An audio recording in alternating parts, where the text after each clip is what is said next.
Okay, everybody, thank you very much indeed for joining us for this episode of the MirYam Institute webinar. And whether you're watching live or you're listening to the postcast or the podcast or watching us on YouTube or indeed watching us on JBS, we very much appreciate your time and your attention. I want to, as ever I do, express my profound thanks to my co-founder, Rosita Panini, for everything that she does to move the Institute forward, and also to our colleague in common, Mr. Alan Langer. Thank you very much, Alan, for coordinating this and all other events. Now, today we're going to be exploring the legacy of Prime Minister Yitzchak Rabin, and it is befitting that we do so because it was on this date in the year 1995 that Yitzchak Rabin was murdered, actually, after making a very significant speech about his ambitions to bring peace to Israel and the Palestinian Arabs. Yitzchak Rabin is somebody who grew up in the Palmach, the precursor to the Israel Defense Forces. Ultimately, he rose to the position of the chief of staff of the IDF.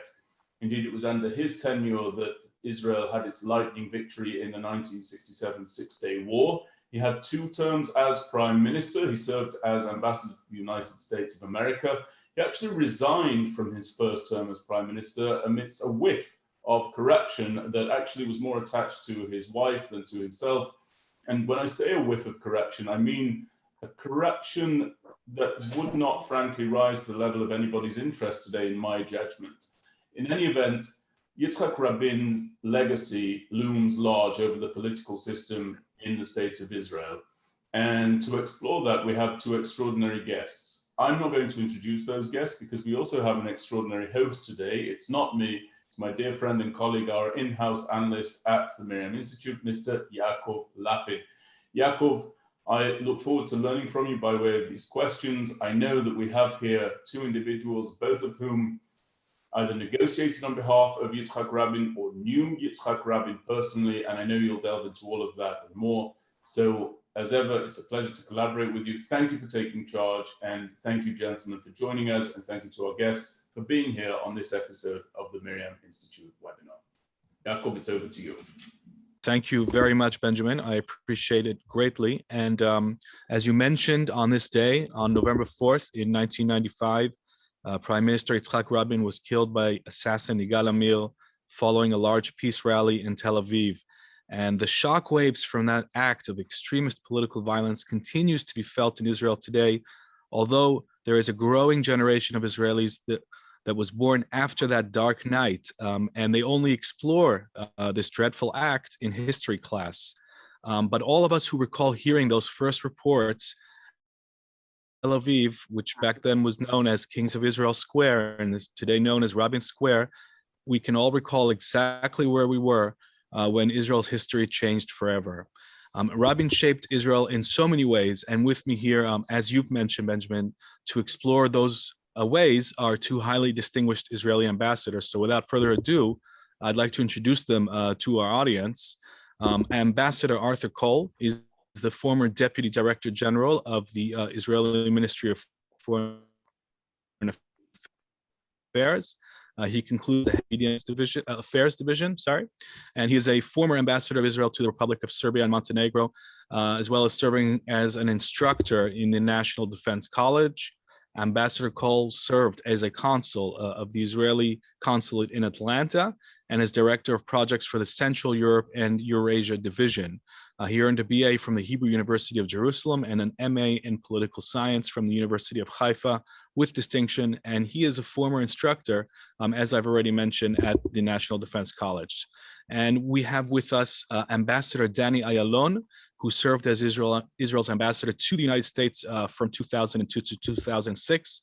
During this time, relations between the 2 countries reached an all-time high. Strategic, political, and economic ties were deepened and expanded across the board. And Ambassador Ayalon played a leading role in securing an agreement for $10 billion in U.S. grants and loan guarantees to Israel, as well as a host of other critical strategic initiatives that Israel took part in with the United States.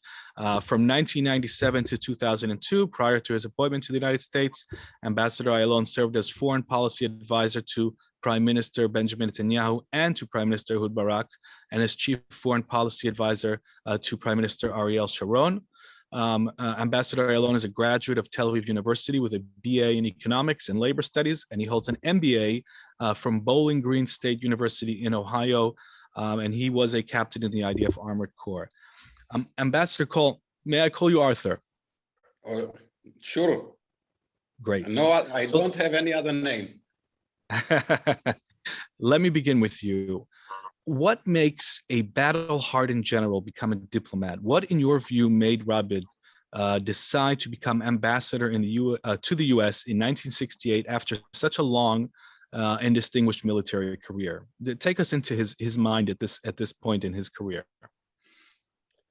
I think that the answer is twofold. One, there is no question that to be ambassador to the United States is the key, with capital T,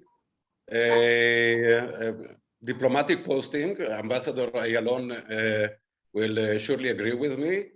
And that is something that would promote his aspirations in the future to enter the Israeli political scheme, having not only military background, but also diplomatic, and particularly with the most important partner and ally of Israel, the United States.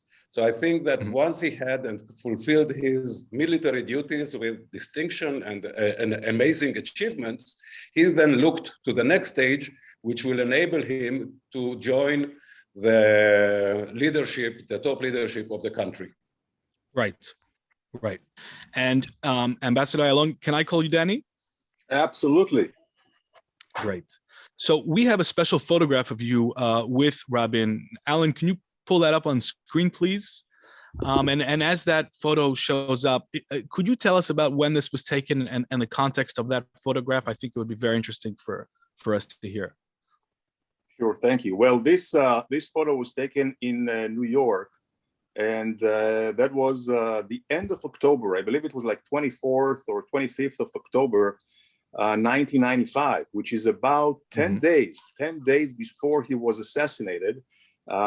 We celebrated in 1995 the 40 years of the establishing of the United Nations, which of course was built on the ruins of the former League of Nations.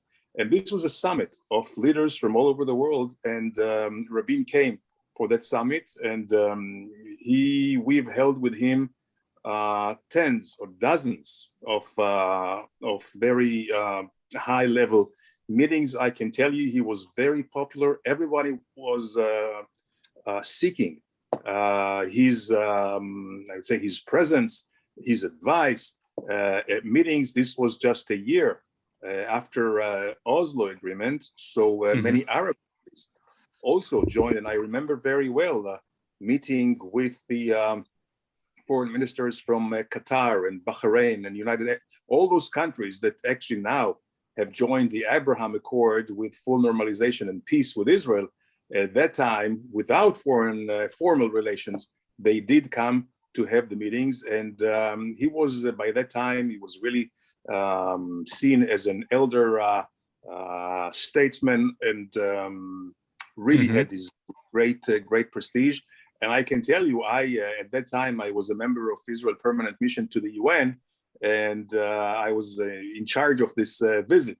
So really, I had this real privilege to accompany him to all the meetings, and also in between the meetings, and also to some other events. Right. And I was really taken aback by his, the great gap between his stature as a world leader and his, I would say, his action, his behavior in a demure, shy way as a person. Do you think that that's one of the reasons why he was able to get so many people to follow him? Is that part of the characteristics, in your view, that enabled him to sort of naturally fall into this leadership role? Well, I think he was a natural leader. And I think he was, there always in history, there is this, from time immemorial, the question, are leaders born or do they grow up according to their experience? I think it's probably a little bit of both, but he was born to a very activist family. Both his parents were ardent Zionists, and his mother, Rosa, which was called also Red Rosa, she played senior roles in the Zionist movement, in the Labor Party, of course, also as well. So he kind of grew into it. And from early age, he showed a real, I would say, aptitude for leading people. And that started in the Palmach, as you mentioned, or as Benjamin mentioned. He distinguished himself during the Independence War when he was a brigade commander. And then, of course, after 13 years or so, 30 years after the Independence War, 1948, I think at about 62, 63, he became chief of staff. And again, he was the leader of this lightning victory, probably the best ever war Israel ever conducted. He really stood on his ground when it came to principles. And even though he was very, shy when it comes to, let's say, personal or interpersonal contacts, when it came to principles and ideas, he was very, very, very tough. He also did not bolt from political maneuvers. And, his arch rival in the party was Shimon Peres. At the end, of course, before his assassination, they became friends during the Oslo, but he withstood a lot of attacks from Peres and other people, and he took it, I would say, very much with stride, and that showed his courage, and he was really focused on his mission every time. He was focused on his mission. Nothing could deter him. Nothing could sway him from that, and probably that was part of the key why he was so successful as a leader. Right. That's a fascinating insider's look into Rabin, the man as well as the leader, and I thank you for that. And Arthur, while we're speaking about missions, one of the things that Rabin is best known for, of course, is his conclusion that he reached at a certain stage in the early 1990s that a diplomatic process with the Palestinians was essential for Israel's future. And once he reached that conclusion, he, just as Danny described, pursued that objective single-mindedly. And what I want to ask you is, how did Rabin go from an iron fist policy in the West Bank in the 1980s, when he was a key aspect of Israel's attempt to repress the first Intifada, to going to the Oslo peace process just a decade later or less? What made him reach that conclusion? First of all, I don't think that there is a contradiction between being strong in putting down terrorism or attempt of uprising, which the first Intifada, of course, was, and pursuing peace and an understanding that a long-term permanent settlement with the Palestinians is necessary. Prime Minister Rabin was, before he became Prime Minister, during his tenure, always called Mr. Security. So there is no question that with his background, with his understanding of the region, of the dangers, risks that potentially can evolve from either the Palestinians or neighboring countries, he fully understood the strategic picture, of course. But at the same time, he was of the opinion, and I think many, including people who do not support him, would agree that the long-term settlement with the Palestinians is necessary. And he was always very aware of the demography of the country, with or without the significant importance of creating some kind of border on the one hand, and at the same time providing the Palestinians something which will satisfy, maybe not maybe, but definitely not their highest aspirations, but something that both sides can live with. And once he found that there is probably a way, a partner with whom he can carefully, step by step, and as you remember, the first agreement which was signed on the lawn of the White House wasn't a peace settlement. It was a 5-year interim agreement during which he hoped one can reach an agreement, and that is without any certainty that that would happen, but he gave it a chance. Right, right.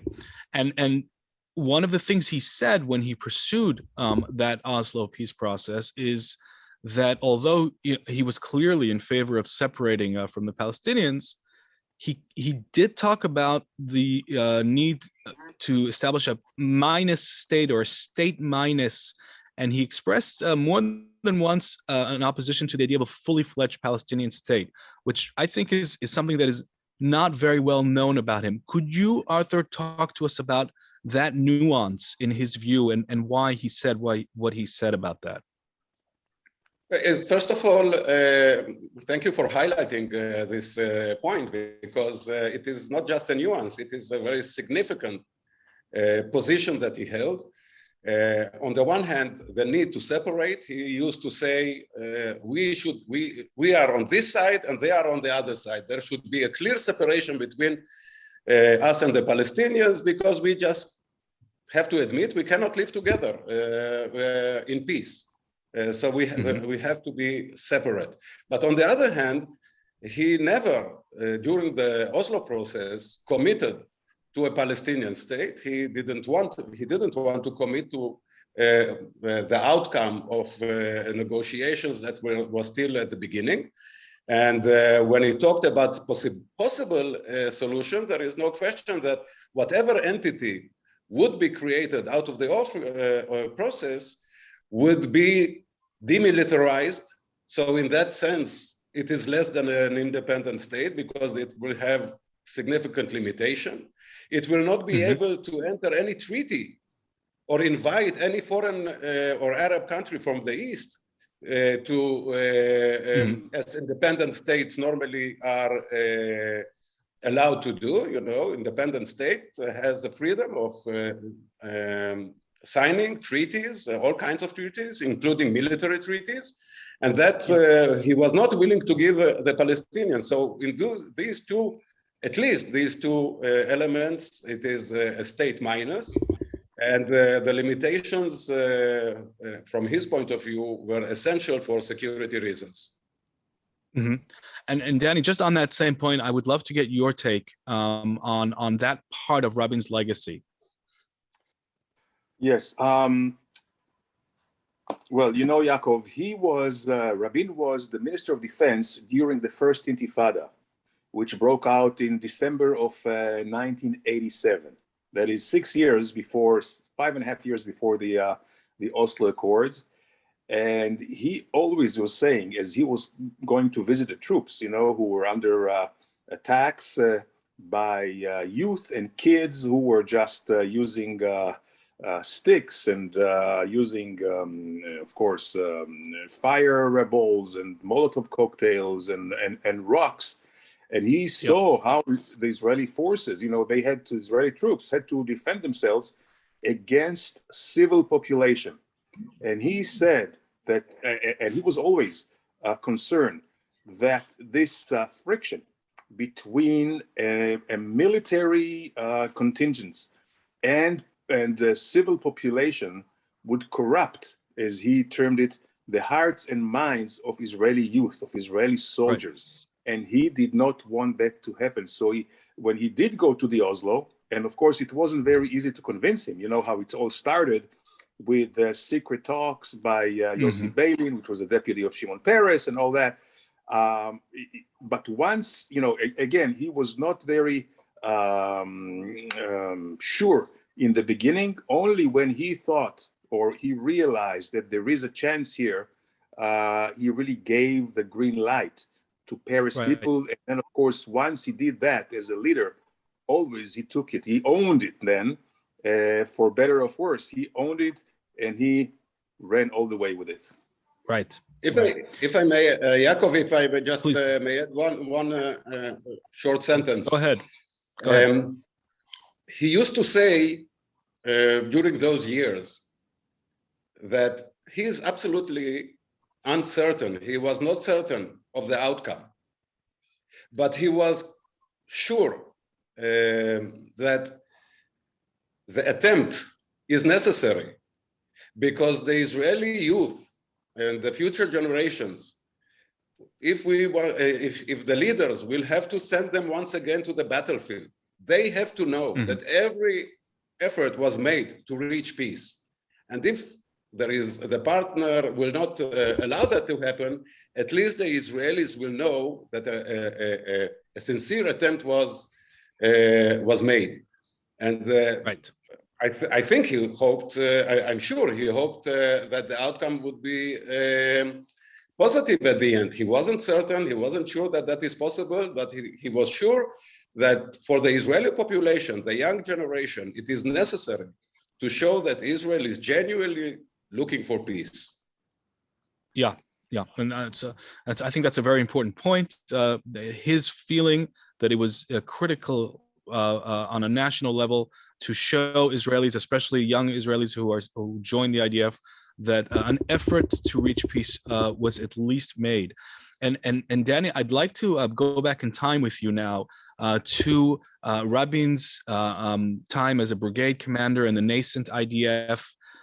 Could you talk to us a little bit about Rabin's role in liberating Jerusalem and keeping that essential supply road open during the 1948 War of Independence? What was Rabin's role during this time?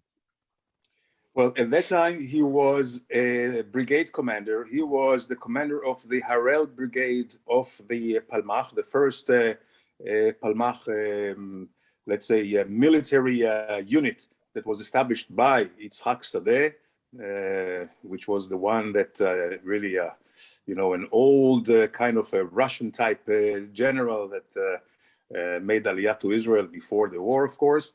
And he spotted Rabin as one of the young and upcoming talents as a leader. So he rose over the ranks, and at the age of 26, he was already a brigade commander with thousands of troops under his command, under his leadership. And the role of the Harel was really to keep the road to Jerusalem open, as at that time, Jerusalem, was under siege by the Palestinian marauders, Palestinian terrorist groups, and also the Jordanian Legion, which was a very, very, I would say, strong military force trained by the British at the time. Their commander of the Legion was Glab Pecha, which was a British officer who just joined the Jordanian military. So, and the brigade was underarmed, understaffed. They did not have the artillery even. So a lot of casualties, and it was tenacious. The road to Jerusalem, which was blocked, was opened dozens of times and then closed again, and then more convoys had to be protected, and the fight for the road, the strategic the strategic points on the road, like the high points in the Kastel mountain, or Bab el Wad, as it's called, all our key strategic positions to Jerusalem were all actually occupied by the Palestinians. So it was really an uphill battle, literally an uphill battle, and with a lot of casualties. They, at the end of the day, kept a road to Jerusalem open, but Israel at that time did not have the force and the stamina to keep the entire city in Israel's sovereignty.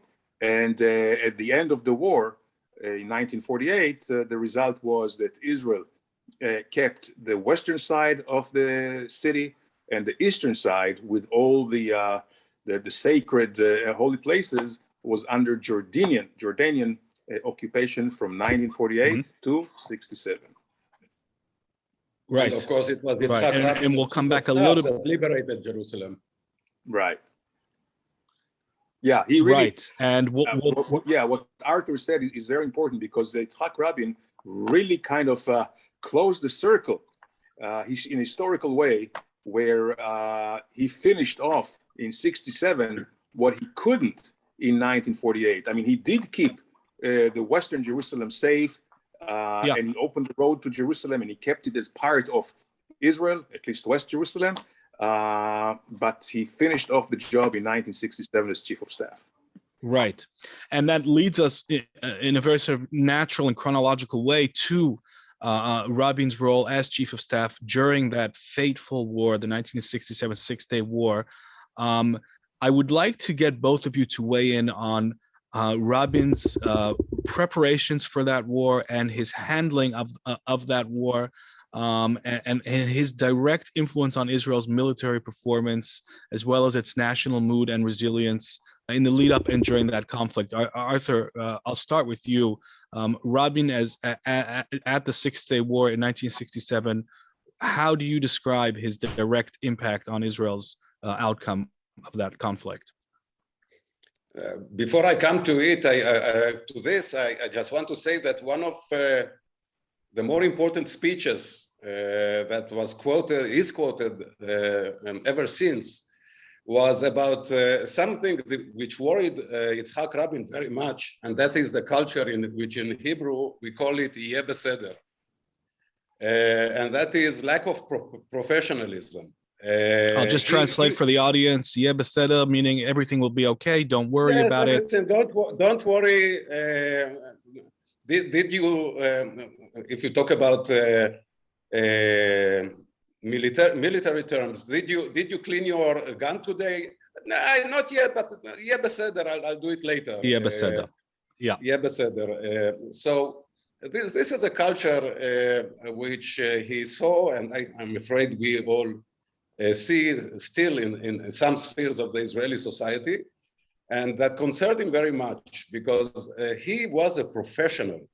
He was meticulous, and that explains very well the way in which he prepared the army for the war, which was later to be the Six-Day War.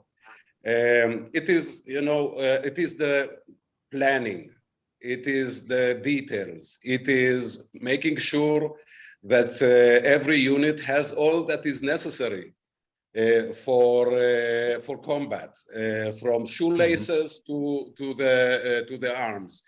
Every officer knows exactly what are the plans, and what is plan A and what is plan B, and practice again and again.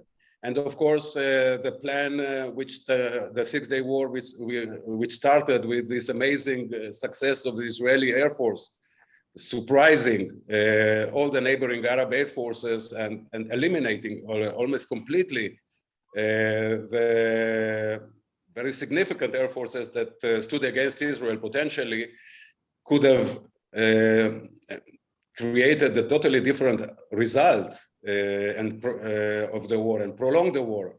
And that is, just to illustrate, in the beginning, Israel did not want to, and actually suggested King Hussein of Jordan not to enter the war, because the main villain with which Israel wanted to deal with was Egypt. Right. But King Hussein, unfortunately for him, listened and believed the bragging of the leaders of Egypt and Syria about the successes, particularly Abdel Nasser, the president of Egypt. Though he didn't want to stay out. So it wasn't planned, but the plans were on the ground. So once Jordan joined the war, there were plans, and they were immediately put into action and the West Jerusalem was liberated, and the West Bank was occupied. Just to show the detailed preparation as chief of staff he did, and of course he received all the approvals from the political leaders as necessary in a democracy. But I don't think that there was any other time that the IDF was as prepared to whatever is to come as under Yitzchak Rabin. Mm-hmm. And that certainly would explain the unprecedented and never since repeated military performance of the IDF during that war. Danny, I would love to get your take on Rabin's impact during 1967. Well, he started his tenure as chief of staff in 1963, 62, 63. So he had, and I think this was very fortunate for all of us, because he had 4 years basically to build the forces, to prepare the forces for any eventuality, and he did it in such a way that was really very much appropriate for all kinds of wars in the three different fronts that we had, up in the Golan Heights and the Sinai, and of course in the territories in Judea and Samaria. And not only he built the force, he oversaw, of course, all the planning. And as Arthur said, he was a master of details. So he was a strategist, but he was also a tactician. And when he would go visit, some drills or exercises or maneuvers, he would sit all the way, not just with the generals, all the way to the privates to see if they know, if they received the right training and instructions from their commanders and they knew what they were doing. So building the force, planning all the, all the plans, for any contingency, and of course the execution as chief of staff.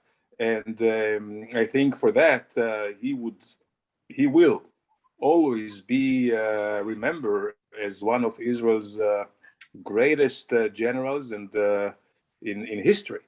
And he earned this. He earned this icon figure by his own right. Right. And Arthur, when we jump forward to Rabin's career, second term as prime minister, specifically his handling of the relationship with the U.S. and of course Israel's greatest ally and most important strategic ally, Rabin's relationship with President Clinton seems to have been a special relationship. How would you say that this impacted? Are you able to hear me? Oh, now I can.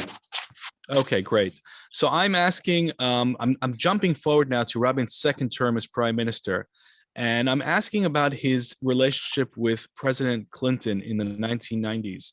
This relationship appears to have been a special one, and one that really helped shape the alliance between Israel and the United States during that very important time in Israel's history. And I wanted to ask you, how would you describe Rabin's handling of Israel's relations with the United States and the personal dynamics between him and Clinton? Well, first of all, I think that there was deep mutual appreciation and respect.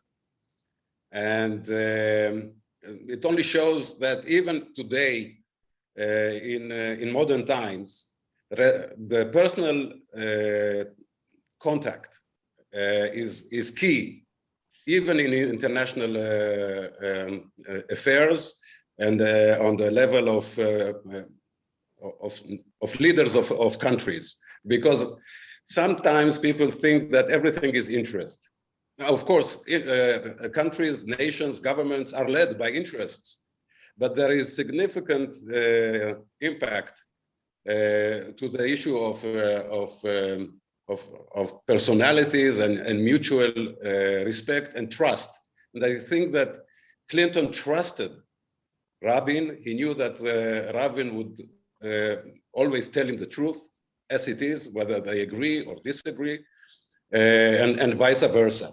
It has to be said that when Rabin pursued and signed eventually on the lawn of the White House the Oslo Accords, the process itself, as long as it was secret and not and known to very few people on the Israeli and the Palestinian side, the United States was not part of it. This is a process which started with some academicians, academics, and low-level people on both sides, and the level went up gradually.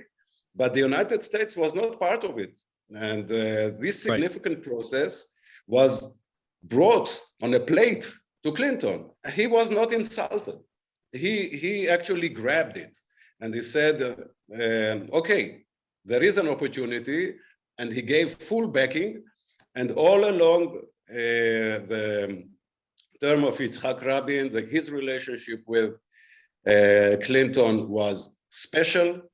Not only the relations between the countries is unique, but between the leaders was unique.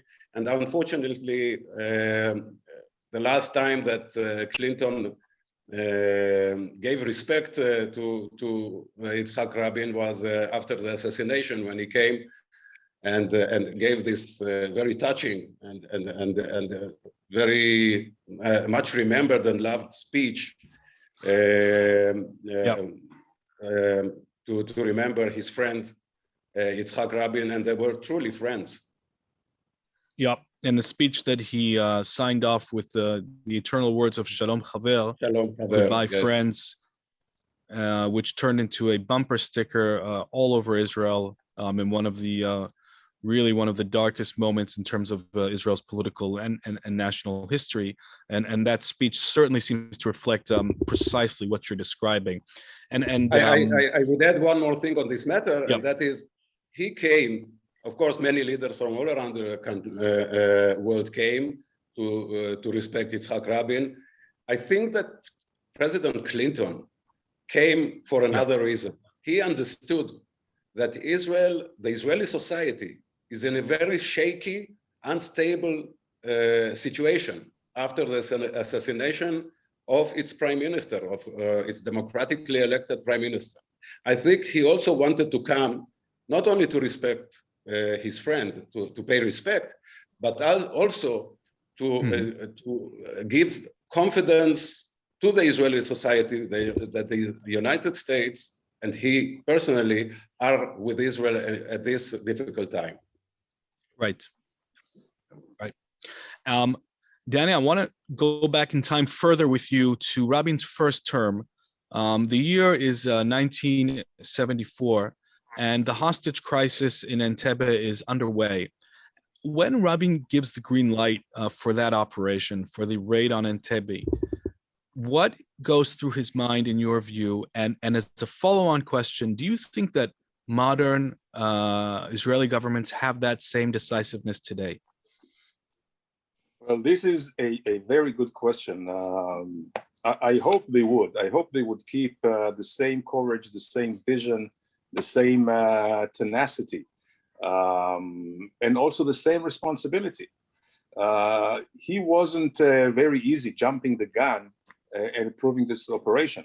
Only after he wanted to make sure, and he came and checked the model that the troops were preparing on, and the drills, only when he realized that there is more than 50% chance to bring all the hostages unharmed, only then he took the decision, knowing full well, and he said it to his staff, that had the operation failed, he would have resigned. He took total responsibility and always did.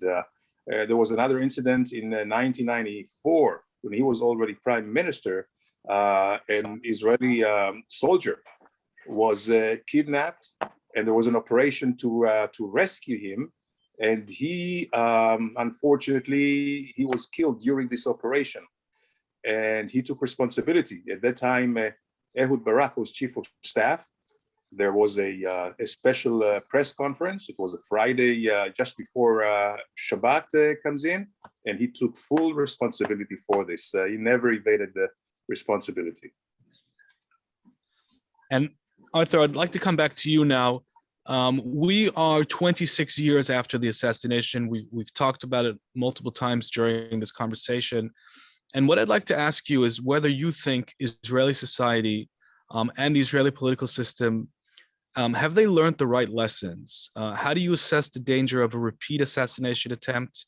And have the right lessons by Israel been learned? Well, it's a good question.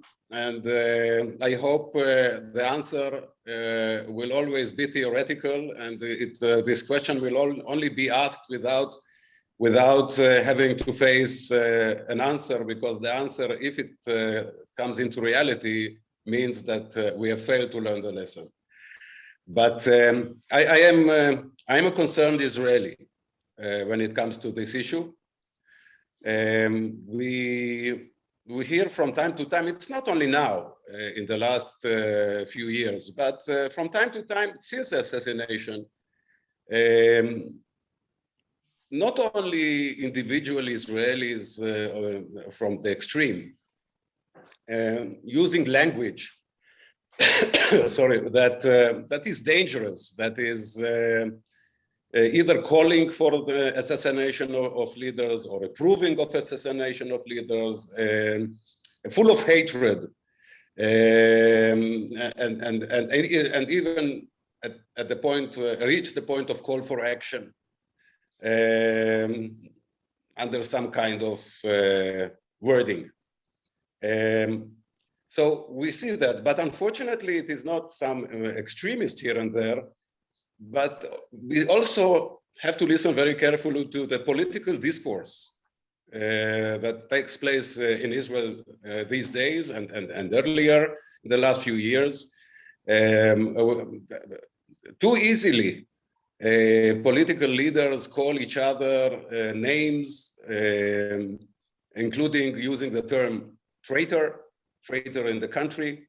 And you know, when you use the term traitor, then you also know what traitors should be done with. What should happen to traitors? So the discourse is problematic, and there is fear, I'm afraid, to deal with it bravely, meaning to use all legal, all the authorities allowed by the legal system to put people behind bars if necessary for calling for a political assassination. So that is one thing. The second matter that I want to point out to is the fact that, unfortunately, at least in my view, after the assassination of Yitzchak Rabin, there was not real soul searching, deep soul searching on part of the Israeli political spectrum that Yigal Amir, the murderer, came from. And now he himself said that had he not received the rabbinical approval, he would not have gone as far as murdering Yitzchak Rabin. We know of many leaders, particularly religious leaders, by no means most of them, but a minority, that taught their students and used terms which were very dangerous. But after the assassination of Yitzchak Rabin and the shaky situation in which the Israeli society was, I think everybody wanted to make sure that, okay, let's put it behind, let's try to keep together. Let's not shake the boat too much, because we are in a dangerous region, at dangerous times. So there was some kind of whitewashing and lack of soul searching that was necessary to make sure that such matters, such language, some teachings do not happen again. And the third matter on this issue is that today, unfortunately, and it is not only on this matter, we have social media, which leads to a very large extent the discourse independently of what political leaders and figures or journalists, traditional journalists form. And in this social media, it is so easy, and there are so many that use and spread language of hate, call for terrible things. You know, we in Israel, and I think it is in the United States as well, we reached a point where even the medical professor that manages the COVID,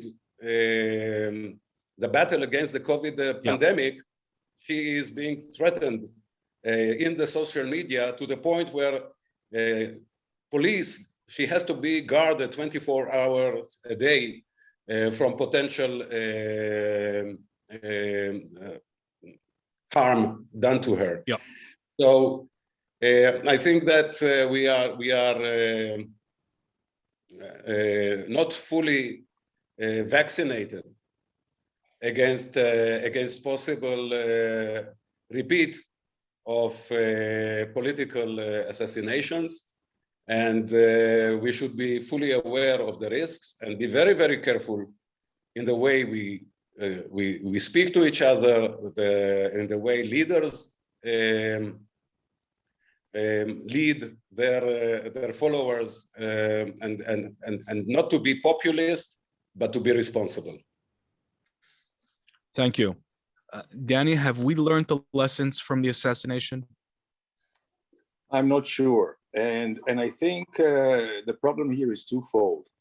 First, on the right side, you know, the assassin came from the right side. Now, of course, you cannot blame the entire camp, the right side camp, but there wasn't enough soul searching, and it is true that he wouldn't have done it without authorization and teaching of rabbis, and these rabbis, I don't think have learned all the lessons. It's an extreme group of rabbis, but in no way represents Israel. In no way it represents the right camp. In no way it represents a rabbinical teaching, but it is still there, and there is unfortunately a small but fanatic group that follows them. And there wasn't any, I would say, denunciation in the fullest terms by the leaders of the political right. On the other hand, if you look at the victim, Rabin belonged to the political left. And here, I'm not sure that the lesson was learned either all the way, because in many ways there was a blanket accusation of the political right. And by doing that, it kind of pushed them into the corner to the point, which is very, very distasteful, and also is very, very unbecoming, of Rabin becoming a polarized figure, instead of him being a true patriot and an all Israeli leader.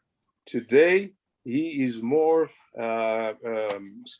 seemed like a leader of the political left and not so much of the political right. So I think there should be a meeting of the minds. I think there should be, and the lesson was not learned, because you see the rhetoric, and the rhetoric is very polarizing. By the way, it's not only in Israel.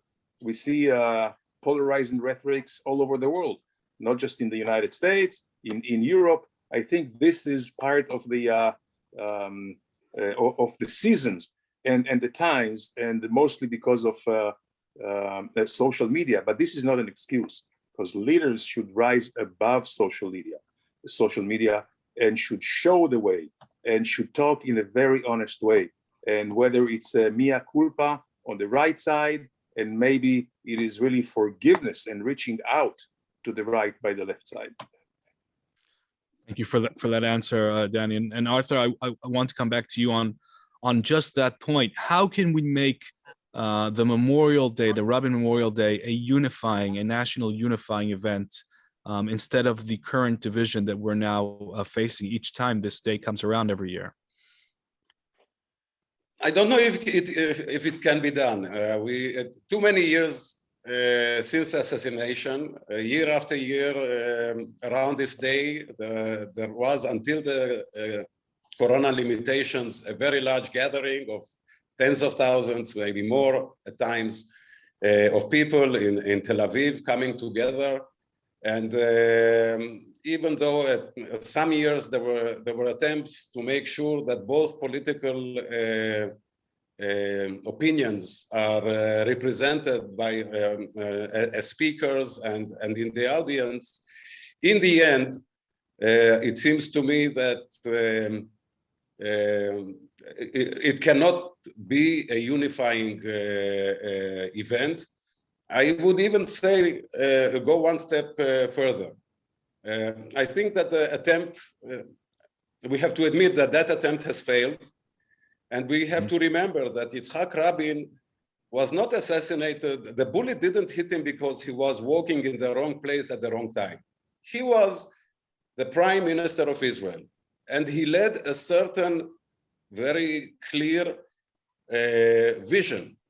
And because of that vision, he was assassinated. And he was a leader of the labor movement. All these years there were attempts to try and not link the labor. It's not the labor movement. He was the prime minister of all of us. Let's do something, sit together, sing songs. It didn't work. It doesn't work. And I would be satisfied if in the schools, children will learn about what he did for the country in the War of Independence, keeping and ensuring that at least West Jerusalem is connected to the Jewish state, as chief of staff, as liberator of full Jerusalem, and chief of staff of the biggest, most miraculous victories, maybe aside the War of Independence itself, and the vision, which was, people didn't necessarily agree with him, but he had a vision, and to learn about his vision about the Middle East as a whole. To hope that this day will become a day during which we will all sit together around the bonfire and sing songs together. It's a nice dream. It won't happen. Mm-hmm. Thank you very much, Arthur. We have a question here from the audience, and we have time for just one question. So let me start with you, Danny, for this question. And the audience member is asking, based upon the history, and I assume that the asker is referring to the recent history with the Palestinian Authority, if Rabin was alive today, would he regret Oslo, and would he regret bringing the PLO back from Tunisia to the West Bank? Well, this is an excellent question, because some followers of the left, not necessarily of Rabin himself, because say that the assassination of Rabin is what scuttled and actually brought the Oslo process to its bitter end. I strongly reject this notion. What killed Oslo was the Palestinian terror, Palestinian attitude, their consistent refusal to recognize Israel as a Jewish state and its legitimacy here. And I'm not sure, and I'm actually on the contrary, I believe that with the same pattern of the Palestinians, as we know in hindsight, I don't believe that Rabin would have reached an agreement, a total peace with them, because first and foremost, he said that the Oslo Agreement, he did it because of Israeli interests, what he saw as Israeli vital interests. And with Arafat's behavior in 94, 95, 96, with this barrage of suicide bombings and wreaking havoc in Israeli streets, I believe Rabin would have actually countered with even harsher measures, because first and foremost, he really cared for Jewish life security, Israeli security, and I am sad to say that Rabin at the helm, the result would not have been different as they are today. Arthur, do you agree? In principle, yes. I think that it is Rabin with what we described before as his vision and his conviction that he has to show the Israeli young generation and future generations that an attempt to reach peace, genuine attempt, was made, is important. So entering Oslo, we already described why he did, and Arafat started to use this double talk and meet with Israelis on the one hand and agree to suicide bombs and buses and restaurants exploding in Jerusalem and Tel Aviv. On the other hand, would have meant that had Rabin not been assassinated, in my view, being the security, Mr. Security as he was, would have led him to act very, very strongly. You know, even his patience, and he wasn't a very patient man, his patience would have come to an end, and he would have acted very strongly. It doesn't mean that the outcome so many years later is what we see today, because there is no if in history. Now, what if he was not assassinated? He was assassinated. We would never know. But he did not trust Arafat when he signed the treaty with him, and he definitely did not trust him when he saw the buses and the restaurants exploding and Jewish blood was really flowing in the streets of Jerusalem and Tel Aviv, and he was furious, and he was assassinated before we knew what his action would be on this matter. Right. Now, this wraps up our time. So first of all, I'd like to thank our distinguished guests, Ambassador Koll, Ambassador Ayalon, for your extraordinary insights into this very important chapter in Israeli history. So thank you very much to both of you. And I'd like to thank the MirYam Institute for enabling this event. I'd like to thank co-founder Rosita Panini and the Institute's CNO Benjamin Anthony. Thank you all to the audience who tuned in and participated with questions and for listening. And thank you very much to everybody for making this event happen. And that's all for us for now. Thank you very much. Thank you.